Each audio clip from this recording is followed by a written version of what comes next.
அமெரிக்காவினுடைய தாக்குதல்களில் அமெரிக்காவுக்கு மொத்தம் எவ்வளவு செலவாகிறது என்கிற தகவல்களை பென்டகன் எந்த இடத்திலையும் வெளியிடலை. இப்போது நடக்கிற அமெரிக்காவினுடைய இஸ்ரேலுடைய இந்த ஈரானுக்கு எதிரான தாக்குதல்களில் கடந்த 24 மணி நேரங்களுக்குள்ளாக முதல் நாள் அட்டாக் பண்ணாங்களா இல்லையா, அந்த முதல் நாள் அட்டாக்குக்கே அமெரிக்காவுக்கு 779 மில்லியன் US டாலர்கள் செலவாகி இருக்கலாம் என்று நம்பப்படுகிறது. கிட்டத்தட்ட 1 பில்லியன் அளவுக்கு முதல் நாளிலேயே செலவாகி இருக்கிறது. என்னதான் ஆயுதங்களை உற்பத்தி செய்யுங்க என்று சொன்னாலும் தாக்குதல் நடத்துகிற அளவுக்கு அதே வேகத்திற்கு ஆயுதங்களை உற்பத்தி செய்ய முடியாது என்பதையும் அல் ஜசீராவினுடைய இந்த கட்டுரை சுட்டிக்காட்டுகிறது. சகோதர சகோதரிகளை நம் அனைவர் மீதும் ஏக இறைவனுடைய அமைதியும் கருணையும் உண்டாகட்டுமாக என்கிற பிரார்த்தனைகளோடு இந்த வீடியோவில் தற்போது நடந்து வருகிற ஈரான் அமெரிக்க இஸ்ரேலிய யுத்தம் தொடர்பான ஒரு முக்கியமான செய்தியை நாம் பார்க்க இருக்கிறோம். அல் ஜசீராவினுடைய அரபு பக்கம் இது தொடர்பாக இந்த யுத்தத்திலே அமெரிக்காவுக்கு எப்படியான செலவுகள் இழப்புகள் இருக்கிறது என்பது தொடர்பான ஒரு ஆர்டிக்கலை வெளியிட்டிருக்கிறாங்க. அதனுடைய கருப்பொருளை தான் இந்த வீடியோவில் நம்ம பார்க்க இருக்கிறோம். ஏன்னா இதை பற்றிய முழு தேடலும் அல் ஜசீராவுக்குரியது. அவர்களுடைய ஆர்டிக்கலில் இருக்கக்கூடிய செய்தியை தான் நான் உங்களுக்கு ஒப்புவிக்கிறேன். குறிப்பாக இப்பொழுது நடந்து வரக்கூடிய இந்த யுத்தத்தில் நமக்கு தெரியும், யுத்தம் ஆரம்பிக்கப்பட்டு 24 மணி நேரங்களுக்குள்ளாக ஆயத்துல்லா அலி ஹாமனி என்கிற ஈரானுடைய ஷியா சிந்தனை ஆன்மீக தலைவர் கொல்லப்பட்டிருக்கிறார்.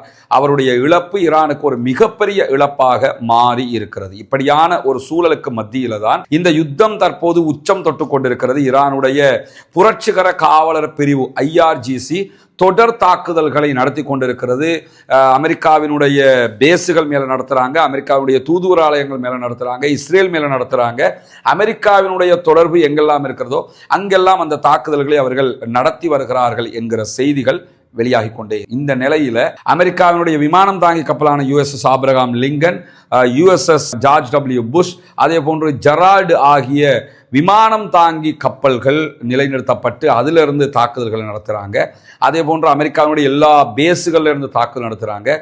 இதுவல்லாம பல கப்பல்களை கொண்டு வந்து மத்திய கிழக்கிலே அமெரிக்கா வைத்துக் கொண்டுதான் இந்த தாக்குதல்களை நடத்து. இப்படியான சூழல்ல இந்த தாக்குதலுக்கான செலவுகள்ங்கிறது அவங்களுக்கு எவ்வளவு போகிறது, இதை எப்படி ஈடுகட்ட போகிறார்கள் என்கிற கேள்விகளுக்கு மத்தியில தான் இந்த வீடியோவையும் நம்ம பேசிக்கிட்டு இருக்கிறோம். இதுவரைக்கும் ஈரான் மேல அமெரிக்கா நடத்தி வரக்கூடிய தாக்குதல்கள்ல என்ன இழப்புகளை ஈரானுக்கு கொடுத்திருக்கிறது என்கிற செய்திகளை அமெரிக்கா வெளியிட்டிருக்கிறது. குறிப்பாக அமெரிக்காவினுடைய தாக்குதல்கள் காரணமாக 11 ஈரானுடைய கப்பல்களை அழித்ததாக அமெரிக்கா சொல்கிறது. அமெரிக்கா ஈரானுடைய 11 கப்பல்களை அழிச்சதாக சொல்றாங்க. அதே நேரம் 2000க்கு மேற்பட்ட இடங்கள் மேல தாங்கள் தாக்குதல்கள் நடத்தி இருக்கிறோம் என்று சொல்கிறார்கள். இதுவரைக்கும் 700க்கும் மேற்பட்ட அப்பாவிகள் ஈரானுக்குள் கொல்லப்பட்டிருக்கிறார்கள் என்கிற செய்திகள் வெளியாகி இருக்கிறது. ஒரே ஸ்கூல்ல 200க்கும் மேற்பட்ட மாணவர்கள் கொல்லப்பட்டார்கள். அவர்களுடைய ஜனாசா அடக்கம் செய்யப்படுகிற பணிகள் கூட நேற்று நடைபெற்றது. ஈரான்ல பல லட்சக்கணக்கான மக்கள் திரண்டு அந்த ஜனாசாக்களை அடக்கிய காட்சிகளை எல்லாம் நம்ம பார்த்திருக்கக்கூடிய சூழல்ல தான் ஈரான் மேல வான்வழி தாக்குதல், கடலிலிருந்து ஏவப்படுகிற ஏவுகணை தாக்குதல்கள், அதே போன்று ஈரானுடைய அணுசக்தி நிலைகள் மீதான தாக்குதல்கள், அதே நேரத்தில் ஈரானுடைய மூத்த இராணுவ தளபதிகள் ஆட்சியாளர்களை இலக்கு வைத்து நடத்தக்கூடிய தாக்குதல்கள் என்று 4 விதமான தாக்குதல்களை தற்போது ஈரான் மேல அமெரிக்கா நடத்தி வருகிறது. இப்படியான சூழல்ல 2023 முதலாகவே இஸ்ரேலுக்கு அமெரிக்கா கடுமையான ஆயுத உதவிகளையும் பண உதவிகளையும் செய்து வருகிறது.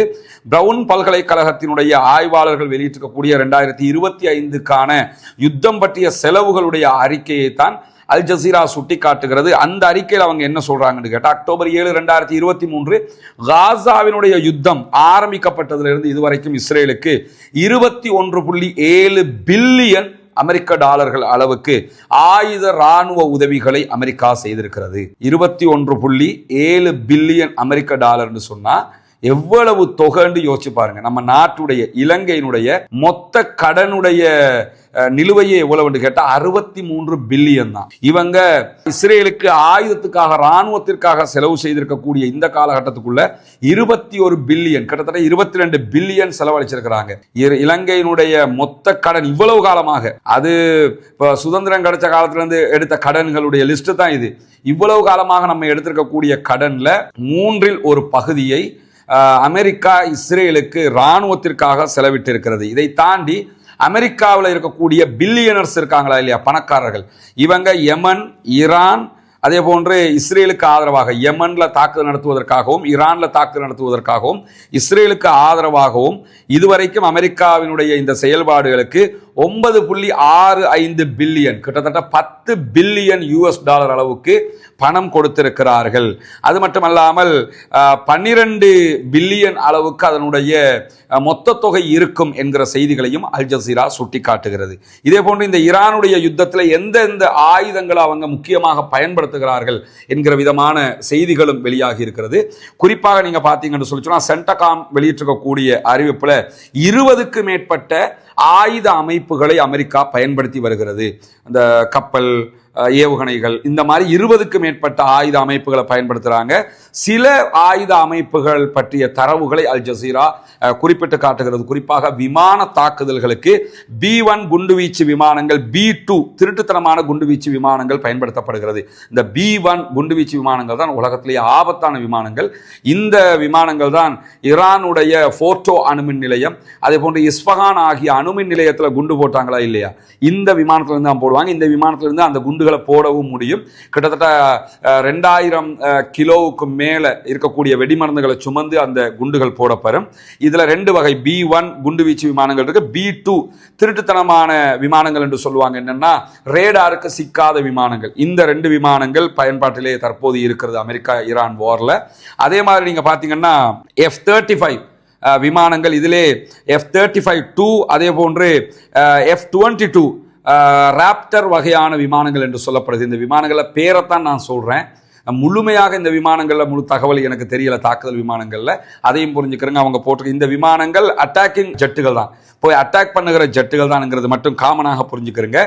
இந்த விமானங்களும் ரேடாருக்கு சிக்காத விமானங்கள் என்று சொல்லப்படக்கூடிய சூழல்ல F-15 வகையான போர் விமானங்கள் பரவலாகவே பயன்படுத்தப்படுகிறது. முதலாவது F-15 வகையான விமானத்தை ஈரான் சுட்டு வீழ்த்தி இருக்கிறது என்கிற செய்திகளும் வெளியாகி இருக்கக்கூடிய நேரத்தில் தான் ஏற்கனவே மார்ச் 1ஆம் தேதி குவைத்தில் 3 விமானங்கள் ஃப்ரெண்ட்லி அட்டாக்ல சுட்டு வீழ்த்தப்பட்டது என்று அமெரிக்கா சொல்லியிருக்க. தவறுதலாக சுட்டு வீழ்த்திட்டோம்ங்கிறாங்க, அது ஈரான் சுட்டு வீழ்த்தியது என்கிறது நமக்கு தெரியும். மொத்தம் 4 விமானங்கள் இப்பொழுது சுட்டு வீழ்த்தப்பட்டிருக்கு. இதை தாண்டி F-16 வகையான பால்கன் என்கிற ஒரு வகை விமானம், அதே போன்று FA-18 வகையான சூப்பர் ஹார்னர் விமானம், அதே போன்று A-10 வகையான தாக்குதல் ஜெட் விமானங்கள். இந்த விமானங்களை பொறுத்தவரை இது தாக்குதல் நடத்த வருகிற ஜெட் விமானங்கள் அடிக்கிற ஏவுகணையை தடுத்து நிறுத்துகிற இன்னொரு வகையான ஜெட் விமானங்கள் என்று சொல்லப்படுகிறது. அதே போன்று EA-18G குரோலர் வகையான விமானங்கள் ஆகியவை பயன்படுத்தப்படுகின்றன. இந்த EA-18G குரோலர் வகையான விமானங்கள் எதற்காக பயன்படுத்தப்படுகின்றன என்று சொல்லும் போது, ஒரு நாட்டுக்குள்ள இருக்கக்கூடிய மின்னணு சாதனங்கள், அதே போன்று எதிரிகளுடைய வான் பாதுகாப்பு, இப்ப ஏரோ சிஸ்டம் இருக்குதா இல்லையா, அயன்டோம் மாதிரி, இதையெல்லாம் ஹேக் பண்றதுக்கு இந்த விமானங்கள் பயன்படுத்தப்படுகிறது என்று சொல்லப்படுகிறது. இதை தாண்டி நீண்ட தூர ட்ரோன்களை அவங்க பயன்படுத்திக்கிட்டு இருக்கிறாங்க. ஆளில்லா விமானங்கள் நிறையவே பயன்படுத்துறாங்க என்கிற செய்திகளுக்கு மத்தியில லூகாஸ் என்கிற வகையான ஒரு வகை ட்ரோனை அமெரிக்கா பயன்படுத்தி வருகிறது. இந்த ட்ரோன் ஈரானுடைய வடிவமைப்பு ட்ரோன்கள்ல இருந்து ரிவர்ஸ் என்ஜினியரிங் வடிவில் தயாரிக்கப்பட்டது. வளமலை ஈரான் தான் இந்த வேலையை பண்ணுவான். இப்ப அமெரிக்காக்காரன் பண்ணியிருக்கிறான். ஏற்கனவே செஞ்ச ஒரு உபகரணம், இப்ப ஒரு போன் இருக்குதுன்னா அந்த போனை சைனாக்காரன் எடுத்து பிரிச்சு மேஞ்சி என்ன பண்ணுவான்னு கேட்டா அதே மாதிரி இன்னொரு போனை தயாரிப்பான். இதுக்கு சொல்றது ரிவர்ஸ் என்ஜினியரிங்னு. இந்த ரிவர்ஸ் என்ஜினியரிங் மெத்தட்ல ஈரான் ரொம்ப செலவு குறைஞ்ச ஆனா பவர் கூடிய ட்ரோன்களை தயாரிக்கிறாங்க. அப்படி ஈரானுடைய ஒரு ட்ரோனை எடுத்து என்ன பண்ணிருக்கிறாங்கன்னு கேட்டா அதை ரிவர்ஸ் என்ஜினியரிங் பண்ணி உருவாக்கி இருக்கக்கூடிய ட்ரோன்கள். இதெல்லாம உளவு பார்க்கிற ட்ரோன்கள். இவற்றையும் தொடர்ச்சியாக இவங்க இந்த ட்ரோன்கள் ரேடாருக்கு சிக்காதுன்னு சொல்லுவாங்க. இந்த ட்ரோன்களை அசால்ட்டாக ஹவுத்தீஸே சுட்டு வீழ்த்திய காட்சிகளை கடந்த காசா வார் நேரத்தில் நம்ம பார்த்தோம். அதே மாதிரி ஈரானும் நிறைய இந்த வகை ட்ரோன்களை சுட்டு வீழ்த்தி இருக்கிறாங்க. இது அல்லாம இன்னும் ஒரு வகையான M142 என்கிற வகையான மொபிலிட்டி ஆர்ட்டிலரி ராக்கெட் அமைப்புகளை பயன்படுத்துறாங்க. இது தரையில இருந்து தாக்குதல் நடத்தக்கூடிய ஆர்ட்டிலரி தாக்குதல் நடத்தக்கூடிய ஒரு ஆயுதமாக பயன்படுத்தப்படுகிறது. இது இல்லாம அமெரிக்காட்ட இருக்கக்கூடிய மிக முக்கியமான ஒரு குரூஸ் ஏவுகணைகள் தான் டொமாஹவுக் என்கிற குரூஸ் ஏவுகணைகள். இந்த ஏவுகணைகள் கடல்ல இருந்து ஏவுகிற ஏவுகணைகளை குறிக்கும். அந்த வகையான ஏவுகணைகளையும் அமெரிக்கா பயன்படுத்துகிறது என்கிற செய்திகளை அல் ஜசீரா சுட்டிக்காட்டுகிற அதே நேரத்தில் ஏவுகணை தாக்குதல்கள், ஈரான் நடத்துகிற தாக்குதல்கள் இருக்குதா இல்லையா, அந்த தாக்குதல்களை தடுக்கும் விதமாக பேட்ரியாட் முறைகளை, குறிப்பாக தேடை பயன்படுத்துறாங்க. இது உலகத்தில் இருக்கக்கூடிய உச்சகட்ட ஏவுகணை தடுப்பு சிஸ்டமாக சொல்லப்படுகிறது. இந்த தேட் சிஸ்டத்தையும் அவர்கள் பயன்படுத்தி வருகிறார்கள். இப்ப உள்ள பிரச்சனை என்னன்னு கேட்டா, ஈரான் மீதான அமெரிக்காவினுடைய தாக்குதல்கள்ல அமெரிக்காவுக்கு மொத்தம் எவ்வளவு செலவாகிறது என்கிற தகவல்களை பென்டகன் எந்த இடத்திலையும் வெளியிடல. அதே மாதிரி அல் ஜசீரா சொல்லும் போது நாங்களும் ஊகிக்க மட்டும்தான் முடியும், முழுமையாக எங்களுக்கும் சொல்லிட முடியாது என்று சொல்லிட்டு என்ன சொல்றாங்கன்னா, அனடோலு செய்தி நிறுவனத்தினுடைய ஒரு அறிக்கையை மேற்கோள் காட்டுறாங்க, டர்க்கியினுடைய செய்தி நிறுவனம். அவங்க சொல்லும் போது இப்போது நடக்கிற அமெரிக்காவினுடைய இஸ்ரேலுடைய இந்த ஈரானுக்கு எதிரான தாக்குதல்களில் கடந்த 24 மணி நேரங்களுக்குள்ளாக முதல் நாள் அட்டாக் பண்ணாங்களா இல்லையா, அந்த முதல் நாள் அட்டாக்குக்கே அமெரிக்காவுக்கு 779 மில்லியன் US$ செலவாகி இருக்கலாம் என்று நம்பப்படுகிறது. கிட்டத்தட்ட 1 பில்லியன் அளவுக்கு முதல் நாளிலேயே செலவாகி இருக்கிறது. அதே போன்று விமானம் தாங்கி கப்பல்களை இயக்கிறதுக்கு, குறிப்பாக ஜெரால்டு போன்ற விமானம் தாங்கி கப்பல்களை இயக்கிறதுக்கு ஒரு நாளைக்கு 6.5 மில்லியன் டாலர்கள் செலவாகும். அது யுத்தம் பண்ணினாலும் பண்ணலன்னாலும் அந்த விமானம் தாங்கி கப்பல்களுக்கு ஒரு நாளைக்கு 6.5 மில்லியன் அமெரிக்க டாலர்கள் செலவாகும் அப்படின்னு சொல்லப்படுகிற அதே நேரத்தில் அல் ஜசீரா ஒரு செய்தியை சொல்றாங்க. இப்படியான இருக்கும்போது அமெரிக்காவிடத்தில் இருக்கக்கூடிய மிக முக்கியமான கேள்வி என்னன்னு கேட்டா, ஆயுதங்கள் இந்த யுத்தத்திற்கு போதுமானதாக இருக்குமா? ஏன்னா யுத்தம் ஆரம்பிச்சு கடுமையான தாக்குதல் நடந்துகிட்டு இருக்குது. ஈரானும் பதிலடியை கடுமையாக கொடுக்கும்போது அவங்கள்ட்ட ஆயுதம் போதுமா இருக்குமான்னா ஆயுதங்கள் போதாது என்கிற ஒரு கேள்வி வந்திருக்கு. ஏன்னா ஒரு சில நாட்களுக்கு முன்பதாக அமெரிக்காவினுடைய அதிபர் உடனடியாக ஆயுத உற்பத்தியாளர்களை அழைச்சி ஆயுதங்களை உற்பத்தி செய்யுங்க என்று சொல்லியிருக்கிறாரு. ஆனாலும் இங்க இருக்கக்கூடிய பெரிய பிரச்சனை என்னன்னா, பேட்ரியாட் ஏவுகணைகள் தான். அதாவது ஈரான் அடிக்கிற குரூஸ் ஏவுகணையை தடுக்கிற இந்த தேட் சிஸ்டத்துல இருந்து போகிற ஏவுகணை இருக்குதா இல்லையா, இந்த ஏவுகணை எவ்வளவு அமெரிக்காவிடத்தில் இருக்கிறது என்கிற கேள்விகள் தான் தற்போது முன்னால் இருக்கிறது என்று இந்த கட்டுரை முழுமையாக சொல்கிறது.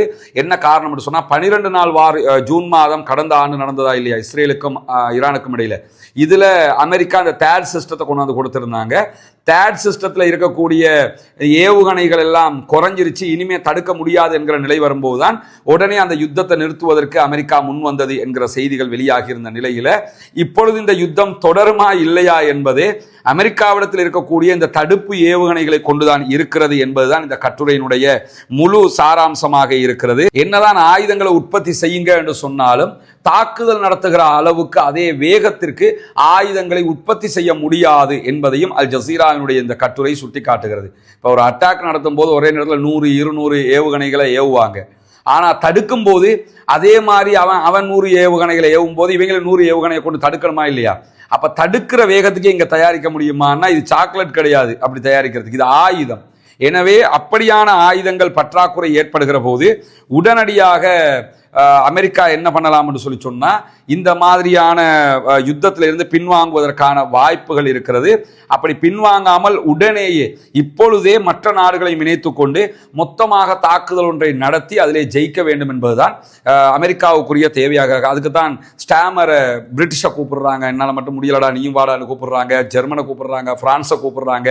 இப்பொழுது ஜெர்மனும் அதே போன்ற பிரித்தானியாவும் இந்த தடுக்கிற அவர்களுடைய கப்பல்களை அனுப்பி கொண்டிருக்கிறார்கள். ஏவுகணை தடுப்பு சிஸ்டங்களோட கப்பல்களை அனுப்புறாங்க. அது எதுக்குன்னு கேட்டால் அமெரிக்காவால் முடியல, அவ்வளவுக்கு ஈரான் அடிச்சுக்கிட்டு இருக்கிறான். எனவே இப்பொழுது ஈரானுடைய யுத்தத்தில் அமெரிக்கா ஜெயிக்கணும்னா அவங்க அட்டாக் பண்றதை விட ஈரான் அட்டாக் பண்றதை தடுப்பதில் வெற்றி காண வேண்டும் என்பதுதான் இந்த கட்டுரையினுடைய சாராம்சம். பொறுத்திருந்து பார்ப்போம் என்னவெல்லாம் நடக்கிறது என்பதை. இதுவெல்லாம் ஒரு ஜெனரல் நாலேஜுக்காக, இந்த யுத்தத்தில் என்ன நடக்கிறது எப்படி போகிறது என்பதை நீங்கள் புரிந்து கொள்வதற்காக நம்ம தரக்கூடிய தகவல்களாக இருக்கிறது. அல் ஜசீராவுடைய தரவுகளைத்தான் உங்களுக்கு எடுத்து நம்ம தந்துக்கிட்டு இருக்கிறோம்ங்கிறத புரிஞ்சுக்கிறோங்க. தொடர்ந்து இணைந்திருங்கள். ரஸ்மின் எம்ஐசி நியூஸ் மற்றும் ரஸ்மின் டாக்ஸ் ஆகிய 2 சேனல்களோடும் 2 சேனல்களையும் நம்ம மாறி மாறி இந்த செய்திகளை தந்துக்கிட்டே இருக்கிறோம். எனவே 2 சேனல்களையும் சப்ஸ்கிரைப் செய்ய சகோதரர்கள் சப்ஸ்கிரைப் செய்து இணைந்து கொள்ளுங்கள். யுத்தங்கள் நிறுத்தப்பட வேண்டும், ஈரான் மீதான ஆக்கிரமிப்பு நிறுத்தப்பட வேண்டும் என்கிற பிரார்த்தனைகளை புனிதமிக்க ரமதானிலே அல்லாஹ்விடத்திலே முன்வைக்கிற அதே நேரத்தில் மத்திய கிழக்கிலே நடக்கக்கூடிய இந்த கொதிநிலை இல்லாமலாக வேண்டும். மத்திய கிழக்கு அமைதி பெற வேண்டும், ஈரான் உள்ளிட்ட அனைத்து நாடுகளும் அமைதி பெற வேண்டும், யுத்தங்கள் நிறுத்தப்பட வேண்டும், முழு உலகம் அமைதி பூங்காவாக மாற வேண்டும், அத்தனை பேரும் நிம்மதியாக சந்தோஷமாக வாழுகிற ஒரு சூழல் உருவாக வேண்டும் என்று அல்லாஹ்விடத்திலே தொடர்ந்து பிரார்த்தனை செய்கிற அதே நேரம் இந்த ஆக்கிரமிப்புக்கு எதிராக, அநியாயத்திற்கு எதிராக தொடர்ந்தும் ஜனநாயக ரீதியாக குரல் எழுப்புவோம்.